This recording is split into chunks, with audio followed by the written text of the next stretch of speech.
Howdy everyone, it's Naomi Findlay here. So at this point of your renovation, let's say you've put in all the upgrades, the kitchen is looking slick and schmick, there's an awesome outdoor entertaining space, and you've even got the home staging stuff all sorted. Your buyers will soon be jumping over one another to take this property off your hands and leave you with a beautiful big profit. Now, how do you make sure that you get the best return that you can possibly get? Who are you putting in charge of making sure that potential buyers see your property in the best light? So you've put in all this effort leading up to this point in time, researching and renovating. The last thing you want to do is make the mistake when it comes to selling. So a wrong move here can literally undo and unravel all the hard work you've put in, costing you thousands in lost profit. So this is all about the marketing. Apple may have invented, in my opinion, the coolest tech products out there. But if they hadn't have put in the effort to show them off, nobody would have had a clue that it even existed. And it wasn't just sticking flyers in university dorms, hoping that people would notice. There was a lot of planning involved. So the same goes for your newly renovated property. Just because you've had an amazing property and you've done an amazing renovation, it doesn't mean that it will naturally attract the target buyers. It can only be a magnet to buyers if they're actually presented with it. And only then will your property be the apple of the buyer's eye. Excuse the pun. So, how do you make sure the necessary exposure for your property is achieved? Get a good real estate agent. Now, this may sound like something obvious, right? But a good agent is absolutely essential when it comes to renovating for wealth. And just like with any other profession, there are the good agents and the not so good agents, let's face it. And picking the right one can mean the difference between your property sitting on the market for months on end and your property being snapped up in a couple of days or even a week. And the former will eat into your profits. The latter will have you moving on to your next project with some deep pockets of profit. Now, choosing the right agent is so important if you want to get the highest possible price for your property with the least amount of stress. And once you have found the right one, it'll make things so much easier down the track if you're planning on staying in the renovation game in that area. So a good agent is a lifelong connection. So having a good agent up your sleeve extends beyond just the selling side of things. A great real estate agent can help you find leads for your next renovation project. They can even help you with negotiating side of things when you're buying your next project. So how do you get a hold of this golden agent? Do your research. Just like everything else you have done in your surrounding renovation project, do your research on this one because it is super important. The more you do now, the smoother things will run when you're selling and beyond. Luckily, finding the right agent isn't as difficult as locating a needle in a haystack. That's because when you're selling a property, you tend to go for an agent who is an expert in a particular area. I don't mean the guru in real estate where, they know absolutely everything, but one who, for a particular suburb, absolutely knows it like the back of his or her hand.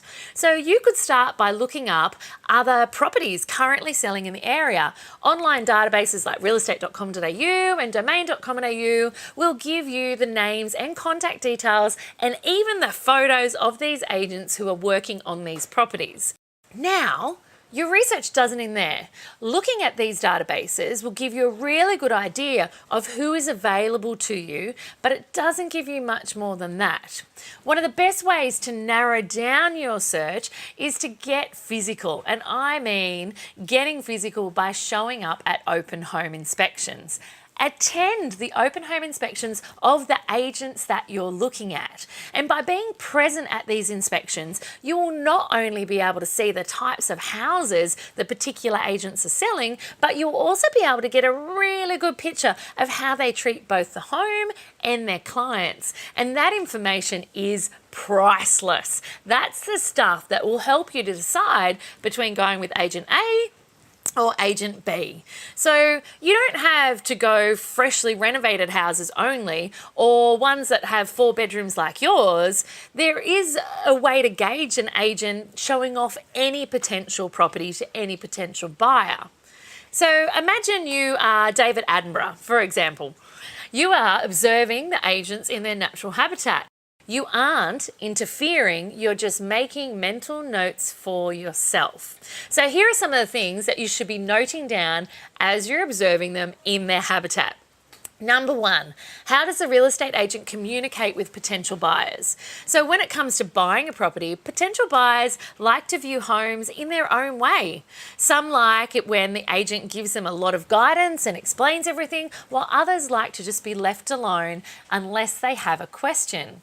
So you should observe how the agent communicates with different types of people coming through the property.